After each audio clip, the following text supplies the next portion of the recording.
एक बार इस बत्तख और मक्खी के बीच में बहुत गहरी दोस्ती हो जाती है, जिससे वह एक साथ खाते और सोते भी हैं। पर बत्तख बहुत चालू था। वह बाजार में फुगे बेचता है और जिनके पास भी फुगे होते हैं तो वह अपने मक्खी को भेजकर उसे फोड़वा देता है, जिससे उसकी कमाई डबल हो जाती है। लेकिन बत्तख इतने में नहीं मानता है। वह इस मक्खी से सभी का टैटू भी बनवाता है और थोड़ा वक्त बच जाता है तो वह उसे सिलाई का काम भी करवाता है, जिसे देखते ही देखते बत्तख बड़ा आदमी बन जाता है और उसे ढेरों फोन आते हैं उसके यूनिक डिजाइन की वजह से। लेकिन इतना सब कुछ करने के बाद इस मक्खी की हालत पूरी तरह से खराब हो जाती थी, तो बत्तख उसका ध्यान रखने के लिए एक बहुत बड़ा फूलों का बगीचा बनवाता है। लेकिन उसमें जाते ही इसकी मुलाकात एक महिला मक्खी से होती है, जिसे देखकर ही यह बावला हो जाता है। मगर वह आशिकी में इतना पागल हो जाता है कि वह हर जगह डिजाइन को खराब करके वहाँ दिल बनाने लगता है, जिससे उसने वहाँ के सारे कपड़ों को खराब कर दिया था। तो बत्तख उसके पास जाकर देखता है कि उसकी सारी जड़ यह महिला मक्खी है। तो बत्तख इस मक्खी को मारने के लिए दौड़ाता है, पर तभी यह मक्खी भी अपनी दोस्ती को भूलकर बत्तख को अपना ढंग चुभा देता है, जिससे वहीं उसकी दोस्ती खत्म हो जाती है।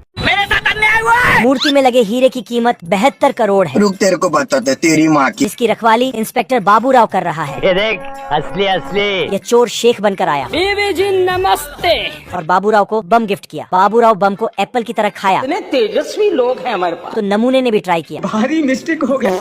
इस बार छमिया बनकर आया और अपनी कमरिया मटकाने लगा। हाय हाय होए होए, हाय हाय होए होए।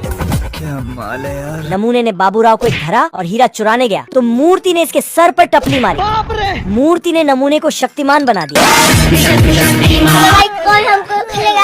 नमूने को गुस्सा आया तो इसने बम निकाल लिया। मूर्ति के अंदर बाबूराव बैठा था। जय हिंद दोस्तों। बाबूराव ने बम को लिया और कलर करके हीरा बना दिया। इसने नमूने का गिफ्ट उसी को वापस कर दिया। नमूना भाग कर गया और दूर जाकर फट गया।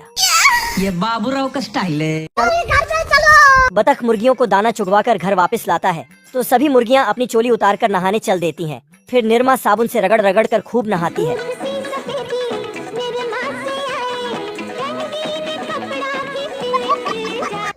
नहा धोकर बदन पोंछती है और अपनी चोली वापस पहन लेती है। मुझसे कोई स्मार्ट बताओ। फिर बतख हनी सिंह के तड़कते भड़कते गाने लगाता है तो ये सभी धड़ा धड़ा अंडे देना शुरू कर देती है। तो तंदूरी मुर्गी हुई यार, कटकाले है सैया अल्कोहल से। No no no no. एक दिन में 1200 अंडे देखकर बतख का दिल गार्डन गार्डन हो जाता है। पैसा ही पैसा होगा। फिर वह अगले दिन सुबह ही सभी अंडों को मार्केट बेचने ले जाने लगता है। बतख को घर पर न देखकर भेड़िया मौके का फायदा उठाता है और मुर्गी चुराने पहुंच जाता है। जैसे ही ये दरवाजे में छेद करना शुरू करता है, मुर्गियां शोर मचा देती हैं। ये शोर सुनकर बतख दौड़कर आता है। जय हिंद दोस्तों। प्लेन का पायलट खरगोश के बिल पर प्लेन लैंड करवाकर भूल गया तो ये बिल से बाहर निकलकर प्लेन वहाँ से हटाने के लिए बोलने गया। ऊपर पहुंचकर उसने देखा प्लेन में कोई नहीं है तो साला पायलट बनकर पायलट की कुर्सी पर बैठ गया। इधर जग्गा डाकू बैंक लूट कर प्लेन में चढ़ा और खरगोश को पायलट समझकर बंदूक दिखाया। कीजिएगा, ये ठीक नहीं हो रहा सर, आप गलत कर रहे हैं सर। फिर इससे प्लेन उड़ाने बोला।